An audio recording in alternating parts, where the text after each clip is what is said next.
دوستو، ایک لفظ ہے ظلم، ستم، جبر. یہ انسانوں کے لیے بڑا تکلیف کا باعث ہوتا ہے. جس کے ساتھ زیادتی ہوتی ہے اس کا دل پوری طرح ٹوٹ جاتا ہے، اس کی روح کے اندر زخم ہو جاتے ہیں، اس کا باطن پوری طور پر توڑ پھوڑ کا شکار ہو جاتا ہے. کسی بھی صورت ظلم اور زیادتی کسی بھی مذہب میں اور کسی بھی اخلاقی معاشرے میں روا نہیں ہے.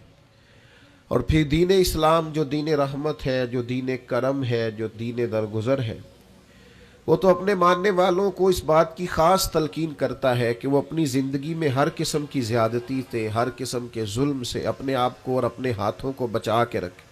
یہ جو ظلم اور زیادتی کسی بھی صورت میں ہوتی ہے، یہ تکلیف کا باعث ہوتی ہے. اسلام چونکہ دین رحمت ہے تو وہ اپنے ماننے والوں کو اس بات سے سختی سے منع کرتا ہے کہ کسی بھی قسم کی کسی کے ساتھ کوئی زیادتی نہ کی جائے، کوئی ظلم نہ کیا جائے. وہ ظلم ہتھیار سے لے کر رویے تک کوئی بھی ہو، آپ کے لہجے کی زیادتی ہو، آپ کے لفظوں کی زیادتی ہو، کوئی بھی ہو، کسی کو تکلیف نہ پہنچائی جائے، اذیت میں مبتلا نہ کیا جائے. میرے بھائیوں، آج اس معاشرے میں ہم وقت گزار رہے ہیں، اس میں ظلم اور زیادتی تیزی سے بڑھتی چلی جا رہی ہے. ہمارے سماجی ماحول کے اندر حق دبا لینا، ظلم کرنا، جبر کرنا، لوگوں پر الزام تراشیاں کرنا، عزتوں پر حملے کرنا، لوگوں کے بارے میں اپنا رویہ اس طرح کا کرنا کہ جس سے ان کو تکلیف ہو، یہ ہمارا معمول بن گیا. یاد رکھیے گا، جو دھلے ہوئے اور اجلے ہوئے چہرے ہوتے ہیں نا، ان پر ذرا سی بھی گرد بوجھ بنتی ہے. جو سفید کپڑے پہنے ہوئے لوگ ہوتے ہیں ان پر چھوٹا سا دھبا بھی دکھائی دیتا ہے. ہم مسلمان ہیں، ہمارے کپڑوں سے زیادہ ہماری روح اجلی ہوا کرتی ہے، ہمارے چہرے سے زیادہ ہمارا دل صاف ہوا کرتا ہے. میرے بھائیوں، زیادتی نہیں یار، تکلیف نہیں. یہ جو ہمارا مزاج بن گیا ہے نا کہ کوئی نہ کوئی، میں آپ کی خدمت میں عرض کروں، پہلے تو لوگ دو بدو لڑائی کر لیتے تھے، اپنا غصہ نکال لیتے تھے. اب تو ہم جس دور میں ہیں یہاں لوگ سازش کرتے، تکلیف دینے کے نت نئے بہانے تراشتے. لوگ اب شرارتوں کے ساتھ، لفظوں کے ساتھ، جملوں کے ساتھ روحوں کو زخمی کرتے. یاد رکھیے گا، نبی رحمت صلی اللہ تعالی علیہ وسلم نے فرمایا کہ رب فرماتا، لوگوں میں نے اپنی ذات پر ظلم کو حرام قرار دے دیا ہے. مالک و قادر مطلق ہو کر کریم فرماتا ہے میں کسی پر ظلم نہیں کرتا، اور تمہارے درمیان بھی ظلم کو حرام قرار دیتا ہوں، کسی پر زیادتی نہ کرنا. میں کیسے آپ کو بتاؤں کہ بہویں دروازوں سے لگ کے رو رہی ہیں.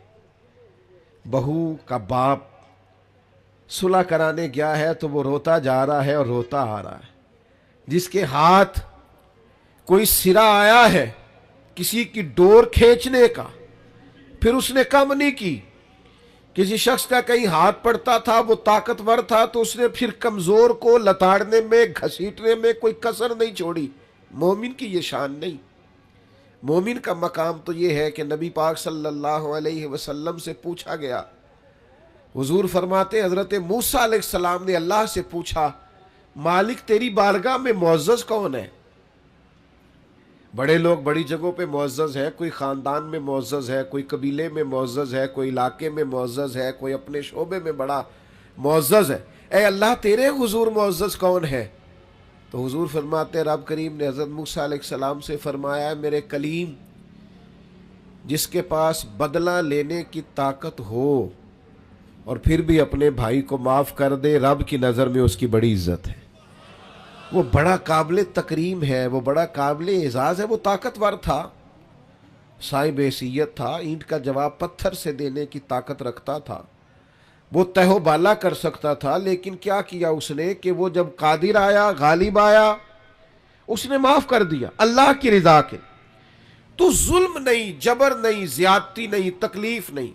اور اگر کوئی ظلم کر رہا ہے تو وہ یہ مت بھولے کہ اگر کسی کو پتہ نہیں ہے کہ میں زیادتی کر رہا ہوں، وہ گھر میں زیادتی کر رہا ہے یا دکاندار ہو کے گاہکوں سے زیادتی کر رہا ہے یا آفیسر ہو کر اپنے ماتحتوں سے زیادتی کر رہا ہے، یا سربراہ ہو کر کسی ادارے کا اس ادارے کے معاملات سے زیادتی کر رہا ہے، استاد ہے تو شاگردوں کے حق میں کسی قسم کی ناانصافی کا مظاہرہ کر رہا ہے، وہ کوئی بھی اگر وہ سمجھتا ہے کہ میں زیادتی کر رہا ہوں، ظلم کر رہا ہوں، اور یہ کہ کسی کو پتہ نہیں چل رہا، میری سازش بڑی کامیاب جا رہی ہے اور میں نے آنکھوں میں دھول جھونک رکھا ہے، تو اللہ کا قرآن بولا، فرمایا وَلَا تَحْسَبَنَّ اللَّهَ غَافِلًا عَمَّا يَعْمَلُ الظَّالِمُونَ، فرمایا اے سننے والے، ہرگز اللہ کو ان کاموں سے بے خبر نہ سمجھنا جو کام ظالم کر رہے ہیں، یہ گمان نہ کرنا کہ رب بے خبر ہے، یہ وَلَا تَحْسَبَنَّ اللَّهَ غَافِلًا، اللہ کو غافل نہ جاننا، معاذ، یہ گمان نہ کرنا کہ اللہ بے خبر ہے ان کاموں سے جو کام ظالم کر رہے ہیں، تو یا اللہ اگر تو باخبر ہے اور اگر آشنا ہے اور حقیقتاً ہے اور یقیناً ہے اور ایمان ہے کہ ہے، تو پھر ظلم ہوتا جا رہا ہے، پھر جبر ہوتا جا رہا ہے۔ تو اللہ کریم نے فرمایا انما یؤخرہم لیوم تشخص فیہ الابصار، فرمایا رب انہیں اس دن کے لیے مہلت دے رہا ہے جس دن پھر آنکھیں کھلی کی کھلی رہ جائیں گی، اس قیامت کے دن تک کے لیے اللہ مہلت دے رہا ہے جس دن پھر نگاہیں پھٹ جائیں گی، آنکھیں کھلی کی کھلی رہ جائیں گی۔ دوستو یاد رکھنا، ظلم کی 3 قسمیں،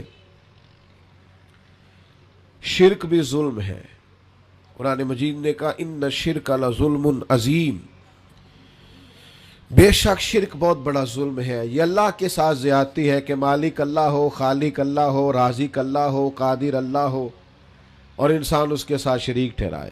ایک تو یہ شرک ہے، ایک شرک اپنی ذات پر بھی شرک ہوتا ہے۔ جو لوگ گناہ کرتے ہیں نا، جو لوگ اللہ کی نافرمانی کر کے اپنے لیے دوزخ اکٹھی کرتے ہیں، وہ اپنی جان پر ظلم کرتے ہیں، گناہ کر کے، زیادتی کر کے، اللہ کی نافرمانی کر کے۔ قرآن مجید نے کہا وَمَن يَتَعَدَّ حُدُودَ اللَّهِ فَأُولَٰئِكَ هُمُ الظَّالِمُونَ، فرمایا وہ جو اللہ کی حدوں کو توڑتے ہیں وہ ظالم ہیں، اپنی جان پر ظلم کر رہے، وہ اپنے ساتھ زیادتی کر رہے۔ اور جو کسی پر ظلم کرے وَلَا تَحْسَبَنَّ اللَّهَ غَافِلًا عَمَّا يَعْمَلُ الظَّالِمُونَ، وہ یاد رکھے کہ اللہ بے خبر نہیں ہے، اللہ کو علم ہے، اللہ نے ڈھیل دے رکھی۔ نتیجہ کیا نکلے گا؟ نتیجہ یہ نکلے گا جو تھوڑی سی بھی زیادتی کر رہا ہے نا، اسے 3-4 نقصان ہوتے ہیں۔ سب سے پہلا نقصان تو یہ ہوتا ہے کہ اللہ ظالموں کو پسند نہیں کرتا، تو جس کو رب پسند نہ کرے وہ پھر کسی کا پسندیدہ رہ سکتا، اس کی زندگی سکون قرار والی ہو سکتی۔ اگر کوئی ظالم ہے تو لا یحب الظالمین، اللہ ظالموں کو پسند، بڑا ظلم کر لے جس نے کرنا ہے، جتنی زیادتی کرنی ہے کر لے، لیکن اللہ کہتا ہے انہ لا یفلح الظالمون، ظالم کبھی کامیاب نہیں ہو سکتا۔ ہزاروں بچے قتل کرائے تھے فرعون نے، یذبحون ابناءکم ویستحیون نساءکم، وہ بچوں کو قتل کرا دیتا، عورتوں کو زندہ رکھتا کہ حضرت موسیٰ علیہ السلام پیدا نہ ہو۔ ایک الجھا ہوا خواب دیکھ کر اس نے اتنے بچے ذبح کرائے اور معاذ اللہ خدا کہلوایا، مطلق، کوئی اس کو پوچھنے والا نہ تھا، لیکن رب کیا کہتا ہے وَأَغْرَقْنَا آلَ فِرْعَوْنَ، ہم نے فرعون کو بھی غرق کر دیا اور فرعون والوں کو بھی غرق ہی ہوا ہے۔ کامیاب ظالم کبھی کامیاب، ایک بہت بڑی سزا ہے ظالم کے لیے، اور میرا خیال ہے اس سے زیادہ سزا نہیں ہو سکتی جو میں اب بیان کرنے لگا ہوں۔ واللہ لا یہدی القوم الظالمین،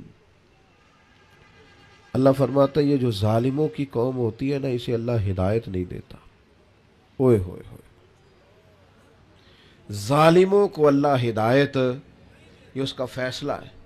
تم زیادتی کر رہے ہو، ظلم کر رہے ہو، اندھے ہو جاؤ گے، تمہارا شعور چھین لیا جائے گا، تمہیں یہ پتہ ہی نہیں چلے گا کہ ہم کتنا بڑا جبر کر رہے ہیں، تمہاری وہ صلاحیتیں سلب کر لی جائیں گی، سوچنے کی، سمجھنے کی۔ بہت ساری ڈگریوں کے باوجود بھی بہت سارے علم کے باوجود بھی، بہت ساری تعلیم کے باوجود بھی گمراہ کے گمراہ رہ جاؤ. کیوں؟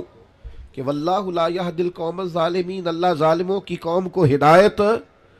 اور انسان کے پاس ڈگری ہو اور شعور نہ ہو، طاقت ہو شعور نہ ہو، مال ہو شعور نہ ہو، اس کے پاس سارا کچھ ہو اور وہ گمراہی میں بھٹکتا پھرے، یہ کچھ چھوٹا نقصان ہے؟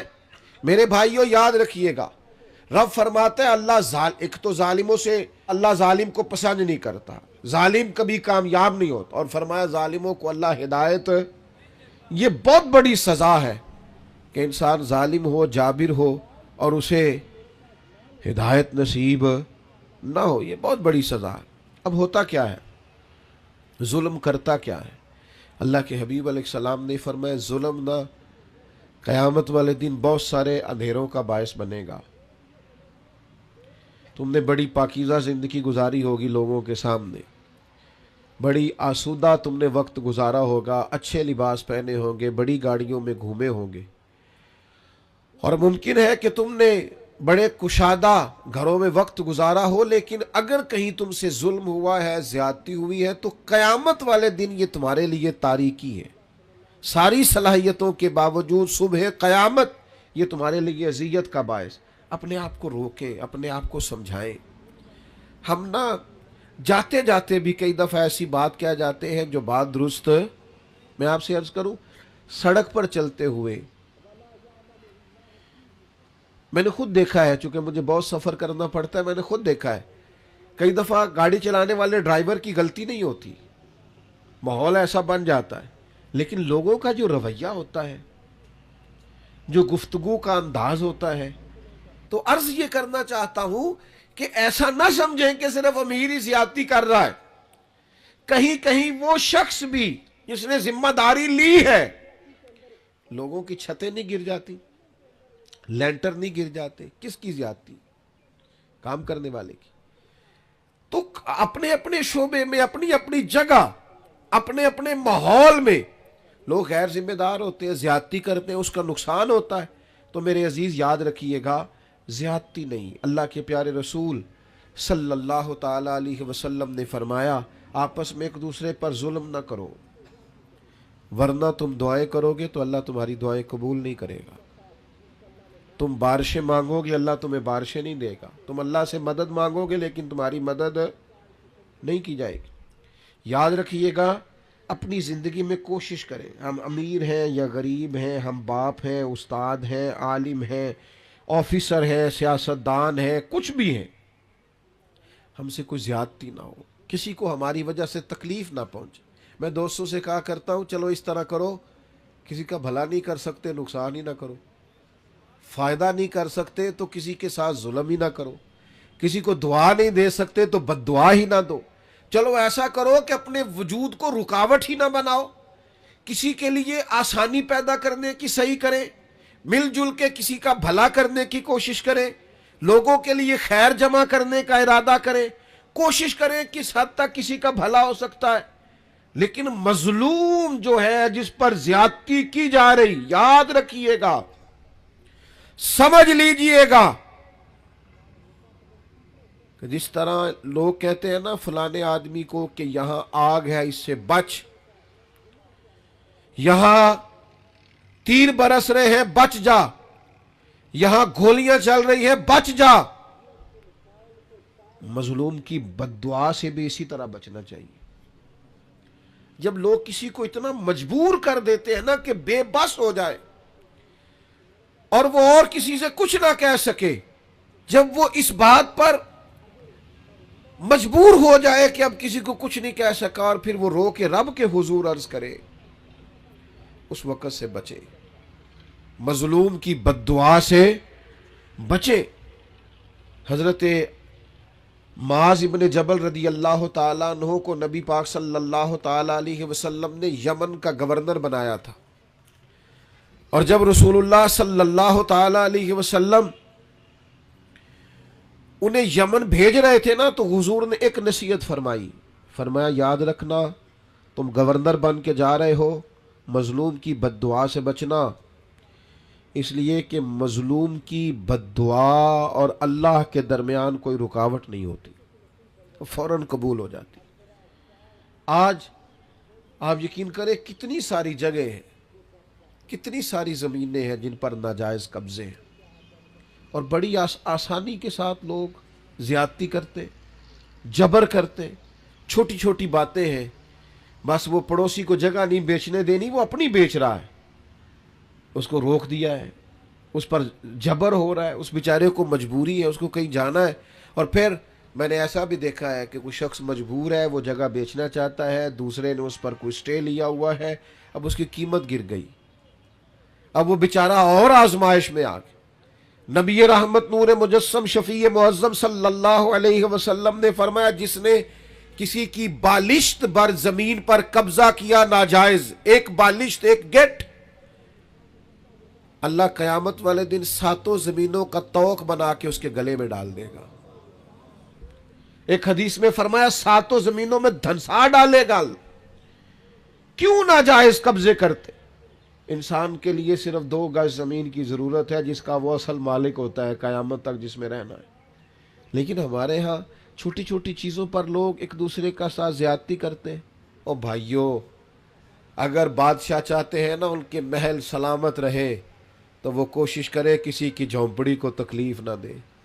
اگر وہ چاہتے ہیں نا ان کے بڑے بڑے مینار قائم رہیں تو وہ کبھی بھی کسی غریب کی کٹیا گرانے کا خیال اپنے دل سے نکال دے۔ اگرچہ تم بڑے بنگلوں میں بستے ہو، لیکن ہو سکتا ہے کسی غریب کی دعا کی برکت سے ہی اللہ نے تمہیں کشادہ گھر دے رکھا ہو سکتا ہے کسی مسکین نے جو تمہارے گھر سے لقمہ کھا کے تمہارے لیے ہاتھ اٹھائے ہو، اس کی برکت سے اللہ نے تمہیں یہ سعادت دے رکھی ہو۔ تو بھائی، ظلم نہیں، زیادتی نہیں۔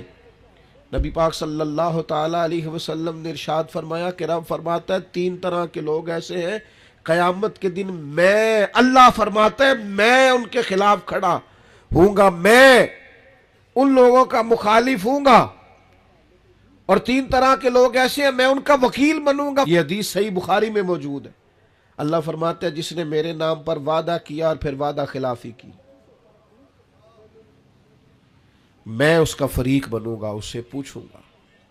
اور جس نے کسی آزاد کو بیچ کر قیمت کھا لی، غلام بنا ڈالا، قیامت میں اس کا فریق بنوں گا۔ سننا، نبی کریم علیہ السلام نے فرمایا، صحیح بخاری میں موجود ہے، رب فرماتا ہے جس نے کسی کو مزدوری پہ رکھا، پھر مزدور سے کام تو پورا لیا لیکن مزدوری نہ دی، اللہ فرماتا ہے میں قیامت میں اس کا فریق بنوں گا۔ آپ یقین کریں مجھے مکے اور مدینے میں لوگ تڑپتے اور روتے ہوئے ملے ہیں کہ حضرت صاحب محنت کی ہے، مزدوری کی ہے، پر مالک نے پیسے نہیں دیے، تنخواہیں کھا گیا، گھر چھوڑا ہے، بچے چھوڑے ہیں، پردیس میں بیٹھے، لیکن لوگ سمجھتے ہی نہیں۔ جہاں بھاگ جا جگہ سے ملتے ہیں لے لے، ہاں ملتے ہیں، کیوں نہیں ملتے، یہ ملیں گے۔ انما یؤخرہم لیوم تشخص فیہ الابصار، یہ تمہیں قیامت میں دینے ہیں۔ تم نے کہا جاؤ جہاں سے ملتے ہیں لے لو، ملتے ہیں، رب دیتا ہے اور اپنے فضل سے دیتا ہے، اور وہ دے گا، اور تم دیکھو گے تمہیں دینے پڑیں گے۔ یاد رکھیے گا، مظلوم کے ساتھ زیادتی بالکل نہیں، قطعاً نہیں۔ اور مظلوم کوئی بھی ہو، کسی طرح کا بھی ہو، ذمی ہو، کسی مسلمان ملک میں رہتا ہو لیکن کافر ہو، اس کے ساتھ بھی زیادتی کی اجازت اللہ کے پیارے رسول صلی اللہ تعالی علیہ وسلم نے فرمایا جو شخص کسی ذمی پر ظلم اور زیادتی کرے، یا اس سے اس کی طاقت سے زیادہ کام لے، یا اس کی کوئی چیز اس کی مرضی کے بغیر لے، تو فرمایا قیامت کے دن میں اس ذمی کافر کا وکیل بن کے گویا اپنے امتی پر مقدمہ کروں گا۔ کیوں زیادتی کی تم نے؟ کیوں ظلم کیا؟ میرے بھائیوں، ہمیں نا حساس ہونا پڑے گا، تھوڑا سا ان چیزوں کو سمجھنا پڑے گا۔ ہمارے گھروں میں بڑی زیادتیاں ہوتی ہیں، ہم چپ رہتے ہیں، آپ نے ناراض نہیں ہونا، بعض جگہ پہ ساتھ زیادتی کر رہی ہوتی ہے، سسر صاحب اپنی عزت بچائے بیٹھے، یہ زیادتی ہو رہی ہے اور تیرے سامنے ہو رہی، اور تو اس لیے دانت دبائے بیٹھا ہے کہ تو اگر بولے گا تو پھر تیرے بارے میں بھی بات ہو جائے گی، اپنا دفاع کرتے کرتے ظلم کو دیکھتا جا رہا ہے۔ ہمارا دوست اپنے ملازم پر زیادتی کر رہا ہوتا ہے، ہمیں خبر ہوتی ہے، لیکن ہم کہتے ہیں مجھے کیا لگے، میرے تعلقات تو ٹھیک چل رہے ہیں نا۔ ہمارے اڑوس پڑوس میں بہت سارے لوگ ظلم کا، جبر کا، زیادتی کا بازار گرم کیے ہوئے ہوتے ہیں، لیکن ہم گونگے بنے رہتے ہیں، جان بوجھ کے اندھے بہرے بنے رہتے ہیں۔ ہم ہاتھ روک سکتے ہیں۔ اللہ کے حبیب علیہ السلام نے فرمایا ظالم کی بھی مدد کرو اور مظلوم کی بھی مدد کرو۔ میرے عزیز یاد رکھیے گا، حضور علیہ السلام نے فرمایا اپنے بھائی کی مدد کرو، چاہے ظالم ہو چاہے مظلوم ہو۔ تو فوراً صحابہ نے عرض کی یا رسول اللہ صلی اللہ تعالی علیہ وسلم، مظلوم کی مدد تو سمجھ میں آتی ہے، یہ ظالم کی مدد کیسے کرے؟ اللہ کے حبیب نے فرمایا اسے ظلم سے روک دو، یہی اس کی مدد ہے۔ اسے سمجھا دو کہ بھئی یہ تو زیادتی کر رہا ہے، یہ تو غلط کر رہا ہے، اس سے تو اپنے لیے دوزخ کٹھی کر رہا ہے، اسے سمجھا دو، قائل کر دو، اسے اس ظلم سے روک دو، بڑی مدد ہے، اس کی دنیا اور آخرت بچ جائے گی، اسے قائل کرو۔ تھوڑی دیر کے لیے آپ کو برا بھلا ہی کہے گا نا، ہمارا مخالف ہی ہو جائے گا نا، کوئی حرج نہیں، بندہ مخالف ہو جائے اور اللہ راضی ہو جائے تو یہ سودا مہنگا ہے، یہ تو بڑا سستا سودا ہے، بندہ مخالف ہو جائے اور اللہ راضی ہو جائے، اس میں کیا حرج؟ اس لیے مدد کریں اور خوب مدد کریں۔ میں آپ کی خدمت میں عرض کروں، یہ جو ظلم ہوتا ہے نا، یہ بھولتا نہیں۔ تھوڑی سی بھی زیادتی کسی کے ساتھ ہونا تو اس بندے کو بھولتی یاد رہتی۔ جب قیامت میں غریبوں کو اللہ اختیار دے گا کہ ان لوگوں کو بلاؤ جنہوں نے زیادتیاں کی تھی، تو پھر غریب اس دن طاقتور ہوں گے خدا کے فضل سے، تمہیں کٹہروں میں کھڑا کیا جائے، اس لیے مارا تھا۔ میں آپ کی خدمت میں عرض کروں، چھوٹی چھوٹی چیزیں لوگ دبا لیتے ہیں، آپ یقین کریں واپس نہیں کرتے، اور پھر لفظ کیا ہے، جا جہاں سے ملتی ہے وہاں سے لے لے، جہاں سے تجھے میسر آتی ہے وہاں سے جا کے۔ اللہ کے رسول صلی اللہ علیہ وسلم نے فرمایا، یہ سنن ابو داؤد میں بھی حدیث موجود ہے اور دیگر جگہوں پر بھی موجود ہے، حضور فرماتے ہیں اللہ تعالیٰ دنیا میں کسی گناہ کی سزا اتنی جلدی نہیں دیتا جتنی جلدی ظلم اور قطع رحمی کی سزا دیتا ہے۔ آخرت میں جو عذاب ہوگا وہ الگ ہے، لیکن دنیا کے اندر اتنی جلدی کسی جرم کی سزا نہیں ملتی جتنی جلدی سزا ظلم کی ملتی۔ مکران شاہ تھا نا، بادشاہ تھا وقت کا، تو سیر کا بڑا شوقین تھا، سیر پہ گیا ہوا تھا تو بہت ساری فوج بھی ساتھ جاتی تھی، سپاہی ساتھ جاتے تھے۔ اس کے سپاہیوں نے کیا کیا، ایک بوڑھی عورت کی گائے جبرن ذبح کر کے نا کھا لی۔ اب وہ بوڑھی نے جب بات کی تو انہوں نے ڈانٹ دیا۔ جس دن بادشاہ نے واپس جانا تھا، کسی طریقے سے ایک پل تھا، دریا کے اوپر سے گزرتا تھا، دریا کے اس پار جنگل تھا جہاں کچی بستیاں تھیں، وہاں اس بوڑھی کی گائے ذبح کر کے وہ کھا گئے۔ تو بادشاہ جب پل سے گزر رہا تھا نا، تو بوڑھی پل کے اندر کہیں چھپ کے بیٹھ گئی۔ جب بادشاہ کی سواری گزری نا تو بھاگ کے آ کے اس نے گھوڑے کی لگام تھام لی، کہنے لگی مکران شاہ ٹھہر جا، رک ذرا، میرے اوپر ظلم کر کے ایسے جا رہے تو؟ بادشاہ کہتا ہے بڑا طاقتور تھا، لیکن بوڑھی نے جملہ کہا، چکرا کے زمین پہ گرا اور تڑپ گیا بادشاہ وقت۔ بوڑھی کہنے لگی میں بیوہ بے اولاد ہوں، تیرے سپاہی میری گائیں ظلمن جبرن ذبح کر کے کھا گئے ہیں، اس پل پر چھپ کے بیٹھی تھی، میں نے بڑی مشکل سے تیرا گھوڑا روکا ہے، لگام تھامی ہے، بس ایک سوال کا جواب دے کہ میری گائے کا حساب اس پل پہ دینا ہے کہ پل صراط پہ دینا ہے، ابھی فیصلہ کر، یہاں دینا یا وہاں۔ بادشاہ چکرا کے زمین پہ گرا، رویا، کہنے لگا نہیں میں پل صراط پہ حساب نہیں دے سکتا، تو یہی حساب لے لے، وہ مشکل ہے، بلاؤ سپاہیوں کو، او بھائیو حساب تو دینا ہے، آج کے پل پہ نہ دو گے تو پل صراط۔ اور ایک اور بہت بڑا ظلم ہم کرتے ہیں، زمین پہ قبضہ، مال پہ قبضہ، عزتوں پہ حملہ، راز نہ ہونا۔ ہمیں عادت ہو گئی ہے غیبت کرنے کی۔ میں ایک جگہ پہ گیا ہوا تھا تو ایک صاحب مجھے کہنے لگے جی یہ جس مسجد میں آپ آئے ہیں نا، اس مسجد کے مولوی صاحب اور کمیٹی کے ساتھ مل کے بڑے پیسے کھا گئے مسجد کے۔ اتنی مجھے تکلیف، باتوں کا بڑا غصہ آتا ہے۔ میں نے اس سے کہا کہ آپ نے کتنے دیے پیسے؟ کہنے لگا جی نہیں میں تو نہیں دیتے لوگوں نے دیتے نہیں. تو میں کہ یار آپ ہی لوگ کی پوچھ لیں گے تو کیوں ایڈا پریشان ہے. عجیب تیرا فلسفہ بھائی, تو ایک عالم دین کی عزت پر تو حملہ کر رہا ہے, تجھے پتہ ہی نہیں. لوگ سمجھتے نہیں, بڑے بڑے باعزت لوگوں کے بارے میں لوگ جملہ بول دیتے ہیں, مخلوق تو فنکار ہے اس درجہ کے پل بھر میں سنگے در کعبہ سے بھی اسنام تراشے, اور تم کون ہو کیا چیز ہے داغے کبابی. لوگوں نے تو مریم پہ بھی الزام تراشے, حضرت مریم سلام اللہ علیہا پر بھی الزام لگا دی. لوگ باز ہی نہیں آتے. حضرت عمر کا زمانہ تھا, حضرت سعد بن ابی وقاص یہ 7ویں مسلمان ہیں اور نبی پاک علیہ السلام کے ماموں ہیں رشتے میں. عشرہ مبشرہ اور وہ بڑی لسٹیں جن میں بڑے بڑے بزرگ شامل ہوتے ہیں, سمجھ لیں اس لیول کے آدمی حضرت سعد بن ابی وقاص, اور ساری زندگی میدان میں گزاری. کوفے کا گورنر بنایا گیا. تو پتہ لوگوں نے کیا شکایت لگا دی, ان کو تو جی نماز نہیں صحیح پڑھانی آتی. ہائے ہائے. حضرت سعد بن ابی وقاص سے جناب عمر نے پوچھا, اور یہ بخاری مسلم میں حدیث ہے. آپ فرمانے لگے سعد لوگ یہ کہہ رہے ہیں. فرمایا مجھے اللہ کی قسم میں اس طرح نماز پڑھاتا ہوں جس طرح میں نے اپنے نبی سے سیکھی ہے. لوگ باز ہی نہیں آتے, دیکھتے نہیں بندہ کتنا بڑا ہے. تیری زبان جس کی بارے میں مرضی بات کر دیتی ہے.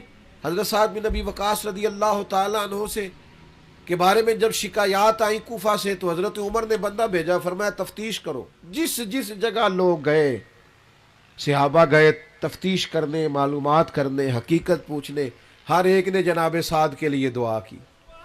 کہاں اتنا اچھا آدمی. لیکن ایک شخص تھا اسامہ بن قتادہ, ابو سعدہ, وہ کھڑا ہو گیا. اس نے 3 باتیں کی. کہنے لگا جی دیکھیں کتنے بڑے آدمی کی عزت پر حملہ کر رہا ہے, کتنا بڑا ظلم کر رہا ہے. کہنے لگا جی ایک تو یہ لوگوں کو جنگ میں بھیج دیتے, خود نہیں جاتے. ایک مال غنیمت صحیح تقسیم نہیں کرتے. ایک فیصلے ٹھیک نہیں کرتے. حضرت سعد بن ابی وقاص 7ویں مسلمان, نبی پاک کے ماموں, قربان جائے. حضرت سعد کو بڑی تکلیف ہوئی. جب عزت دار آدمی کے بارے میں لوگ بات کرتے دل ٹوٹ جاتا. تڑپ گئے اور عرض کرنے لگے, یہ بخاری مسلم کی صحیح حدیث جید سند کے ساتھ حدیث عرض کر رہا ہوں. حضرت سعد بن ابی وقاص اللہ کے حضور عرض کرنے لگے, مالک اگر یہ بندہ جھوٹا ہے نا تو اس نے میرے بارے میں 3 باتیں کی ہیں, میں بھی 3 بددعائیں اسے دیتا ہوں. اللہ ایک اس کی عمر لمبی کر دے, ایک اس پر محتاجی غالب کر دے, ایک اسے فتنوں میں مبتلا کر دے. لوگ کہتے ہیں اس کی اتنی لمبی عمر ہو گئی تھی کہ یہ بھویں اس کی جھک گئی تھی اور گلیوں میں مانگتا پھرتا تھا. بڑھاپا تھا, چلا نہیں جاتا تھا, لیکن معاذ اللہ فتنے کا یہ حال تھا, اس حالت میں بھی لڑکیوں کو چھیڑتا. لوگ لانتے برساتے, کہتے تو کیا کرتا ہے. تو کہنے لگا لوگوں تمہیں پتہ نہیں, مجھے جناب سعد بن ابی وقاص کی بددعا لگ گئی ہے. یہ بددعائیں پیچھا کرتی ہیں, نیند میں سراغ کر دیتی ہیں. مجھے بے چینی رہتی ہے, بے قراری رہتی ہے, مجھے اضطراب رہتا ہے, مجھے گھر میں نیند نہیں آتی. اور غور کر, تو نے بددعا تو نہیں لے لی کسی مظلوم کی. سوچ, کسی کو تکلیف تو نہیں دے بیٹھا, کسی کا مال تو نہیں دبا لیا, کسی کی عزت پر حملہ تو نہیں کیا. نبی اکرم صلی اللہ تعالی علیہ وسلم نے فرمایا, مسند احمد میں موجود ہے, فرمایا مظلوم کی آہ اللہ ضرور بالضرور سنتا ہے. مظلوم کی, یہ یاد رکھنی ہے آپ نے حدیث, مظلوم کی بددعا اللہ ضرور سنتا ہے. اگرچہ مظلوم فاسق فاجر ہو, اگرچہ مظلوم کافر ہو, اس کے کفر کا وبال اس پر, اس کے گناہ کا وبال اس پر, لیکن اگر کسی بندے نے اس پر ظلم کیا تو اللہ اس کی بات کو ضرور سنے. اور ہم تو عزت دار لوگوں کے بارے میں باز نہیں آتے, باوقار لوگوں کے بارے میں باز نہیں آتے. اولیاء اور صوفیاء کے بارے میں لوگوں کی زبانیں کھل گئی ہیں, لوگ بات سمجھتے نہیں کس کے بارے میں کیا کہہ رہے ہیں. میں آپ کو یقین کے ساتھ کہتا ہوں, پہلے ہم یہ کبھی سنا کرتے تھے اور یہ ہمارے تجربے تھے, باتیں گزری تو ہمیں سمجھ آئی, تجربے سے گزری تو سمجھ آئی کہ تلوار کے زخم بھر جاتے ہیں, زبان کے زخم بھرتے نہیں. او میرے دوستو، کسی کو کوئی تھپڑ مارتا ہے تو وہ درد چند لمحوں کے لیے ہے، لیکن کسی کو گالی دیتے ہو تو وہ زخم بھرتا۔ اور اگر اپنے کسی پیارے کے بارے میں بیٹھ کے کئی غیبت کرتے ہو نا، میں نے ایک دفعہ اپنے ایک دوست کے بارے میں اس کی غیر موجودگی میں کہا تھا، میں نے کہا یار ساری دنیا بات کر لیتی، تو نہ کرتا، تجھ سے شکوہ نہیں بے وفائی کا، پر تجھ سے امید بہت زیادہ تھی، تیرا تو پیار تھا، تیرا بنتا نہیں تھا، تجھے نہیں چاہیے تھا۔ اور پھر آپ ایک بات آپ کو بتاؤں، جن کے پاس بیٹھ کے ہم غیبتیں کرتے ہیں نا، یہ سگے نہیں ہوتے، یہ فوراً جا کے سناتے، اور آدھی بات آپ نے کی ہوتی ہے، باقی آدھی ان کے پاس ہوتی ہے، اور کچھ لوگوں کو چسکا لگا ہوتا ہے لوگوں کی عزتوں پہ ہاتھ ڈالنے، یہ کام کبھی نہ کریں، اور لوگ کر دیتے ہیں۔ میں نے اپنی زندگی میں دیکھا ہے ایسے واقعات۔ ایک بات آپ مجھے بتائیے، اتنا بڑا مجمع ہے، اور تا حد نگاہ دوست ہی دوست ہیں، مجھے بتاؤ ہزاروں میں آپ لوگ ہیں، یہاں آج کسی بزرگ آدمی کے بارے میں، اسکول ٹیچر کے بارے میں، پروفیسر کے بارے میں، عالم کے بارے میں کوئی عورت اٹھ کے کہہ دے کہ اس نے میرے ساتھ 10 درازی کی ہے، تو لوگ تفصیل پوچھیں گے جا کے اس بندے سے کہ تو نے کیا کہ نہیں، کس کی مانی جاتی ہے؟ کوئی تفصیل ہی نہیں پوچھتا، کوئی کسی طرف جاتا ہی نہیں، کوئی وضاحت ہی نہیں لیتا، بات گھوم جاتی ہے۔ اور آپ میں 99 خوبیاں ہو، اس کی تشہیر نہیں کرتے لوگ، لیکن ایک خامی ہو تو زیادتی کرتے، جگہ جگہ بات کو گھماتے، اور باتوں کا وجود نہیں ہوتا، وہ باتیں عام کر دیتے۔ حضرت سعید بن زید عشرہ مبشرہ صحابی ہے، حضرت عمر کے بہنوئی ہیں، یہ وہی حضرت سعید بن زید ہے جن کو حضرت عمر نے بڑا مارا تھا کلمہ پڑھنے پر، پھر انہوں نے کہا کیا تجھے بھی لے جائے، صحیح حدیث میں موجود ہے بخاری مسلم میں۔ حضرت سعید بن زید پر ایک عورت نے الزام لگا دیا، آئے ہائے، عزت دار آدمی مر جاتا ہے جب کوئی اس طرح کا معاملہ کرتا ہے، اس کا وجود کاٹ دیا جائے تو اتنی تکلیف نہیں ہوتی، لیکن اگر کوئی اس طرح اٹھ کے کہہ دے، کس کو بندہ وضاحتیں دیتا پھرے، یہ مشکل ہو جاتا ہے۔ اتنا ظلم ایک عورت نے، اور عشرہ مبشرہ صحابی جن کی زندگی اتنی محفوظ ہے کہ نبی پاک نے انہیں دنیا میں رہتے ہوئے جنت کی بشارت دے دی۔ میں اکثر دیندار لوگوں سے کہتا ہوں، مجھے کوئی دوست کہتا نا فلانا باتیں کرتا ہے فلاں عالم کے بارے میں یا فلاں بزرگ کے بارے میں، تو میں کہتا ہوں لوگوں نے تو نبیوں کو معاذ اللہ اور صحابہ کو معافی نہیں دی، تم کون ہو؟ باتیں ہیں کرنے دو۔ حضرت سعید بن زید پر الزام لگا دیا، اور الزام کیا لگایا؟ اس نے میری زمین پر قبضہ کر لیا۔ مدینے کا حاکم تھا مروان کے سامنے الزام لگا دیا۔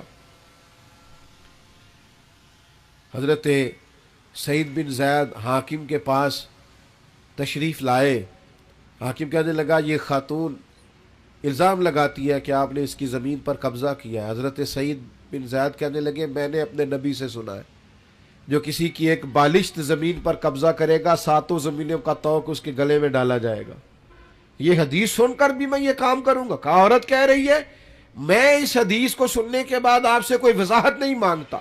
حاکم تو نے تو بات ختم کر دی، لیکن وہ عورت مختلف جگہوں پہ الزام لگاتی رہی، میری زمین پہ قبضہ کر لیا، یہ کر لیا، وہ کر لیا۔ دل ٹوٹ گیا حضرت سعید بن زید کا، تکلیف میں آ گئے، اور پھر تڑپ کے ہاتھ اٹھائے، مظلوم تھے نا، کہنے لگے اللہ اگر یہ عورت جھوٹی ہے اتنی دیر تک اسے موت نہ دینا جب تک یہ اندھی نہ ہو جائے، اور اسے اس کی زمین میں ہی مارنا، اس کی زمین میں اس کی قبر بنانا۔ اتنے عزت دار آدمی پہ ظلم کیا، الزام لگا دیا، عزت پہ ہاتھ ڈال دیا۔